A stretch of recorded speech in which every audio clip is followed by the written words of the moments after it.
당신의 미소에 마법 같은 변화가 일어납니다. 안녕하세요. 오지교정TV 교정 전문의 오지원 원장입니다. 우리가 교정 치료를 고민하실 때 가장 걱정되는 부분이 있죠. 교정 중에 생기는 충치인데요. 정말로 교정 치료를 받으면 충치가 잘 생기는지 어떻게 해야 되는지 여기에 대해서 오늘 컨텐츠를 준비했습니다. 일단은 이제 충치 부위에 따라서 조금 다를 수가 있는데요. 교환면이라고 하는 그 씹는 면에 생기는 충치는 사실 교정 치료와 상관이 없습니다. 교정 치료 중에 이제 브라켓이나 이런 것은 씹는 면이 아니라 치아 바깥쪽이나 안쪽 면에 붙이기 때문에 씹는 면 쪽에는 보통 장치가 들어가지 않아요. 교정 치료 받기 전과 교정 치료 중에 똑같은 상태이거든요. 만약에 씹는 면 쪽 교환면 충치가 생겼다면 이거는 교정 치료 핑계를 대시면 안 됩니다. 두 번째는 인접면 충치입니다. 인접면이라고 하는 건 이렇게 치아와 치아가 만나면 만나는 점을 얘기하는 거거든요. 이런 경우에는 교정 치료와 상관이 있는 경우도 있고 상관이 없는 경우도 있습니다. 상관이 없는 경우는 원래 있었던 충치가 발견되는 경우가 있습니다. 치아가 이렇게 앞뒤로 이렇게 겹쳐 있는 경우에는 뒷면에 있는 면을 볼 수가 없죠. 마치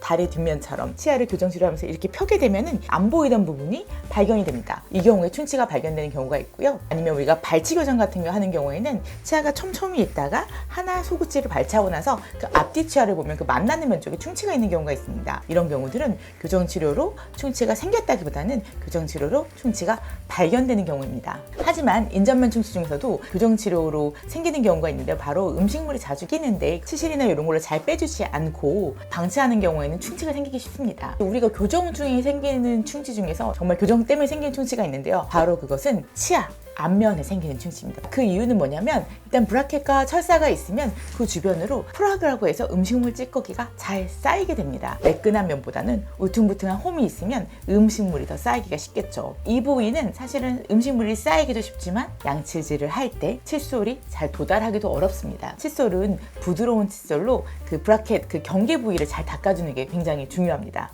만약에 여기에 철사랑 브라켓에 끈적끈적하게 붙는 젤리 오랫동안 치아 주변에 있게 되면 더 큰 문제를 발생시키고요. 평상시에 단 음료나 탄산 등을 즐겨 먹는 경우에는 더 큰 문제가 됩니다. 빨대를 사용하거나 과자나 간식을 먹은 다음에는 물로라도 가볍게 얼른 헹궈 주시는 것을 추천합니다. 하지만 우리가 양치질만 잘 한다면 교정을 한다고 꼭 충치가 생기는 것은 아닙니다. 브라켓 주변으로 꼼꼼히 닦아주시고요. 브라켓 주변에 잘 닦기가 어렵다면 일단 기본 칫솔질을 해주시고 나서 워터픽 같은 것을 추가로 사용하는 것도 도움이 됩니다. 가끔 워터픽을 사용하신다고 칫솔질을 안 하고 그냥 워터픽만 사용해도 되냐고 이제 물어보시는 경우가 있는데 워터픽은 언제나 이제 플러스 알파의 개념이지 칫솔질을 대체할 수 없습니다. 가글도 마찬가지로 양치를 하고 나서 남은 찌꺼기를 플러스 알파로 더 한번 닦아주는 것이지 가글이 양치질을 대체할 수 없습니다. 치실을 조금 적극적으로 써주시는 거를 이제 권장을 드리는데요. 보통 이제 치실을 쓰실 때 길게 쓰는 치실도 쓸 수 있지만 와이어랑 브라켓 때문에 치실을 넣기가 어렵다면 큐포플러스라고 해가지고 와이어 하방으로 넣을 수 있는 특수한 치실을 써주는 것도 방법 중에 하나입니다. 그리고 치약을 쓰실 때 불소 치약과 도포, 불소 가글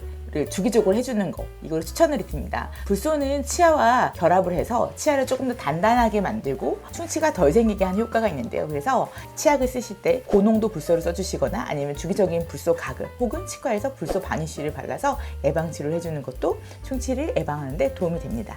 마지막으로 꼼꼼한 검진입니다. 만약에 이제 일반 진료와 교정 치료를 함께 하고 있는 병원이 있다면 보통 교정과 의사 말고 일반 충치를 보는 일반에게 주기적으로 검진을 받는 것을 권장을 드리고요. 교정치과에서 진료를 받고 있다면 일반 치과는 따로 하나 정하셔서 정기검진을 가시는 것을 추천드립니다. 그 이유는 교정과 의사가 진료를 하면서 충치검진이나 충치가 심해지거나 이런 거를 알려드리기도 하지만 충치 같은 경우에는 이제 일반 진료하시는 원장님들도 워낙에 치료 스타일이나 견해가 많이 차이가 나기 때문에 자기랑 잘 맞는 일반 치과도 한 군데 정하셔서 주기적으로 검진을 다니시면서 충치가 커지는지 체크하시는 것을 추천드립니다. 교정 중에 충치가 생겼다면 어떻게 할까요? 작은 충치는 브라켓을 특별히 제거하지 않고 와이어만 제거한 상태에서 치료를 할 수 있습니다. 충치가 사이즈가 좀 커졌다. 이런 경우에는 중간에 브라켓을 떼고 충치 치료를 하고 다시 붙여야 되는 경우도 있습니다. 충치가 너무 심해서 신경치료를 해야 된다. 이런 경우에는 어떻게 할까요? 신경치료가 급한 정도와 교정치료가 남은 정도에 따라서 교정치료가 다 끝날 때까지 기다렸다가